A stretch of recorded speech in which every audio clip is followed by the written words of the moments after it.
Boa tarde a todos que Boa estão tarde a todos que chegando. estão chegando. Boa tarde, Dudu. Boa tarde, Dudu. Boa tarde a todas que estão nos ouvindo e nos vendo agora.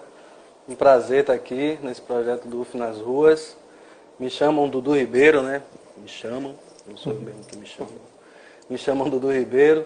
Eu coordeno uma organização da sociedade civil chamada Iniciativa Negra por uma Nova Política de Drogas. A gente está completando 5 anos de existência esse ano, em setembro, aí a gente está fazendo aniversário da iniciativa.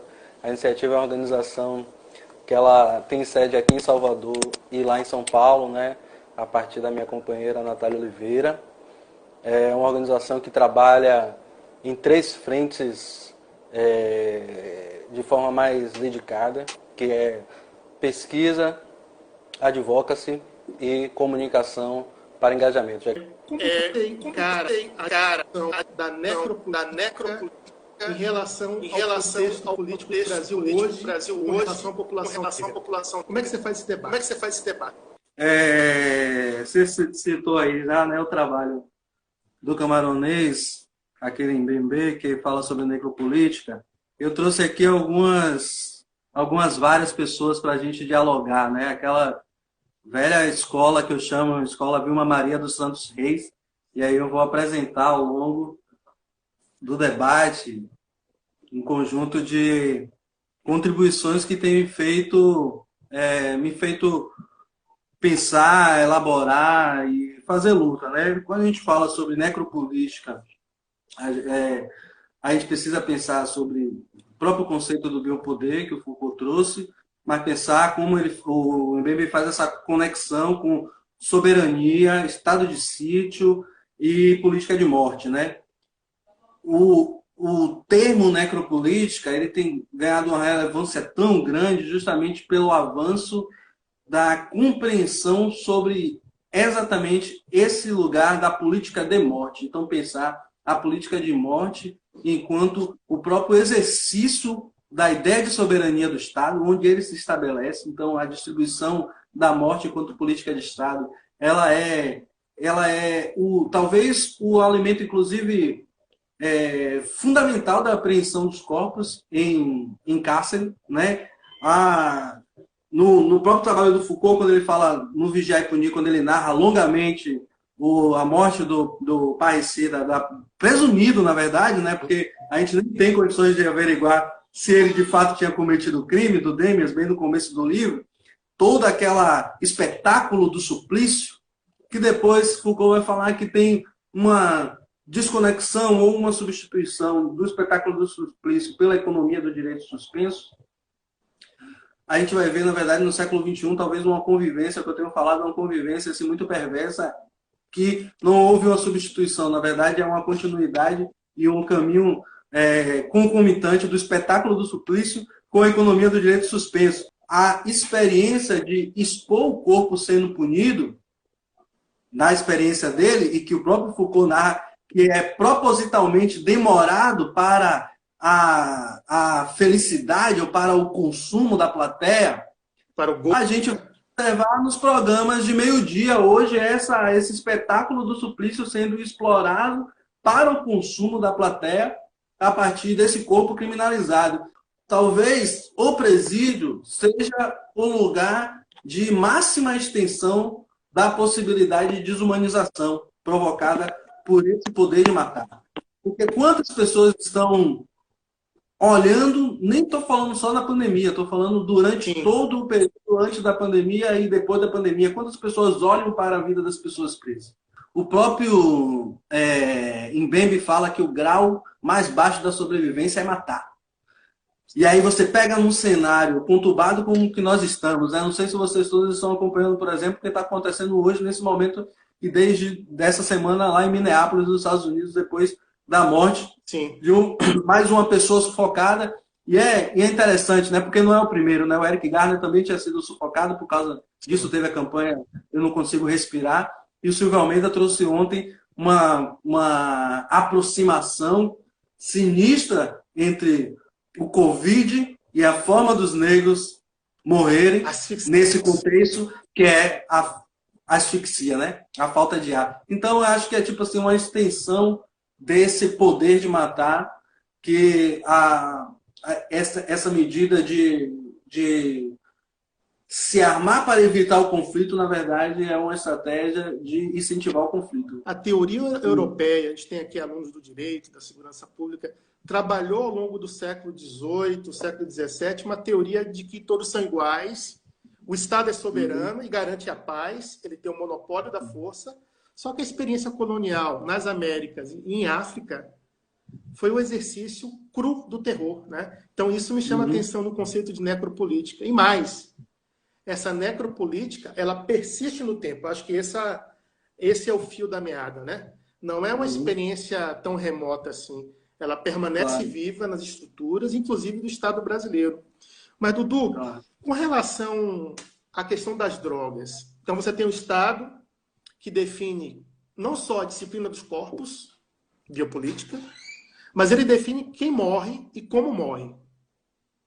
Você vê uma conexão direta disso com o cenário das guerras drogas? A necropolítica, a guerra às drogas é uma outra perna da necropolítica? Seria mais ou menos isso? Sim, com certeza. Eu acho que a gente pode pensar, né? É uma elaboração. Quando eu falei no começo da apresentação e mostrei esse conjunto de elaborações aqui, de textos, de livros, Sim. é justamente o exercício que a iniciativa tem feito de colocar novas lentes para investigar nossos processos históricos, conseguir apresentar novas narrativas ou fazer revelar narrativas que estavam construídas, mas estavam invisibilizadas. E no campo da política de drogas, a gente se acostumou muito a ouvir que o modelo, que é isso, né? A ideia que sustenta o modelo de guerra às drogas, ele está baseado na proteção da saúde pública. Isso está nos objetivos declarados da guerra às drogas, que sem as lentes que nós temos para investigar, se a gente não mudar as lentes, a gente vai, por extensão, imaginar que a guerra às drogas ela não está funcionando, porque se era para produzir a saúde pública, proteger a saúde pública, a gente vai chegar num cenário de décadas depois de declarada a guerra às drogas, né? É isso também, né? O uso de drogas ele faz parte da história da humanidade. Não existe um momento na humanidade que as pessoas não usavam substâncias que a gente chama de drogas, né? Hoje a gente chama de drogas, mas desde o começo dos tempos nós utilizamos essas substâncias.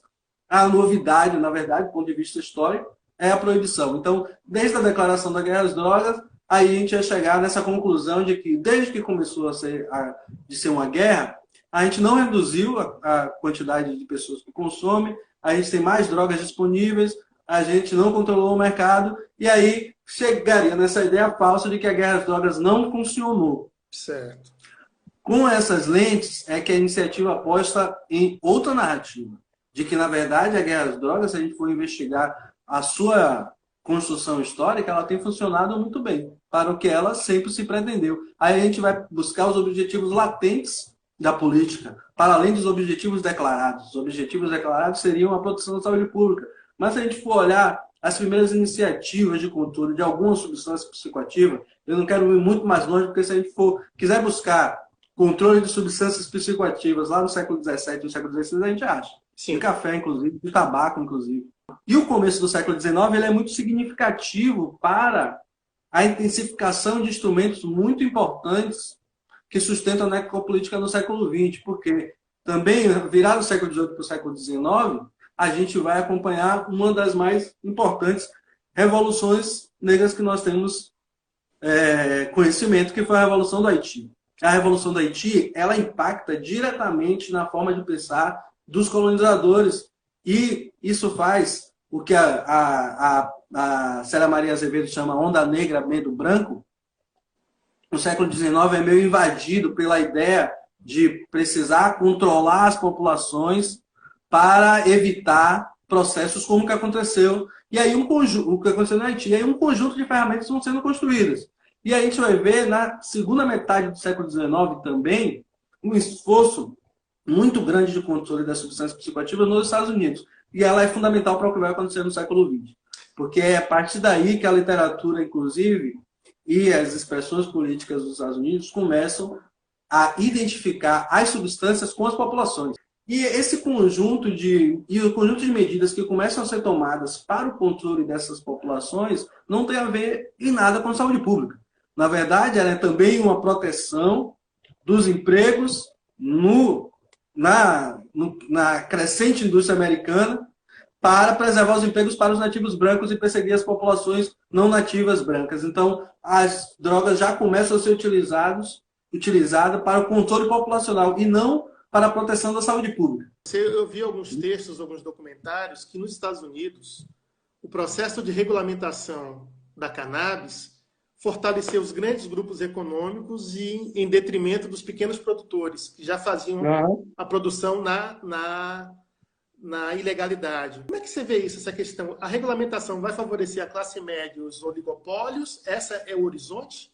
Você deve estar citando uma entrevista que eu dei para o El País. Sim. Sobre como o processo de regularização poderia beneficiar apenas a classe média e os detentores, né, do capital para poder investir no mercado legalizado. É que a gente não acredita em processo de legalização que não preveja um processo de reparação. A reparação ela precisa vir junto com a legalização. A gente não quer qualquer processo de regulamentação. Era isso que eu estava falando naquela entrevista. Se é para regulamentar só para o menino da classe média fumar maconha no seu playground, isso aí já está rolando. Se é para ele agora poder virar um microempresário com o dinheiro da família, isso aí acontece de outras formas. O processo de reparação precisa começar com a reconstituição histórica, uma espécie de comissão da verdade, memória e justiça, ponto de vista da gente responsabilizar o Estado pelos crimes cometidos na guerra às drogas, reconstituir quais foram os agentes que perpetraram essas violências, poder, inclusive, determinar, consolidar dentro do Estado a ideia de que a guerra às drogas precisava ser superada, então, não voltaremos a repetir a guerra às drogas. É isso que eu estou dizendo, porque só as medidas pós-regularização não vai trazer essa reconstituição da verdade histórica. Então, é fundamental que a gente passe por um processo parecido com o que a gente chama em outras situações de comissão da verdade e justiça. Eu acho que é isso, né? A universidade tem um conjunto de contribuições a fazer. O processo de regulamentar a pesquisa e ampliar as possibilidades, é isso, né? Imagine se a gente tivesse, por exemplo, no cenário desse de pandemia, uma abertura muito maior para fazer pesquisa com substâncias que hoje são tornadas ilícitas. A gente não poderia estar agora convivendo com uma situação menos dramática, porque a gente tinha outras capacidades, outras possibilidades de investigação.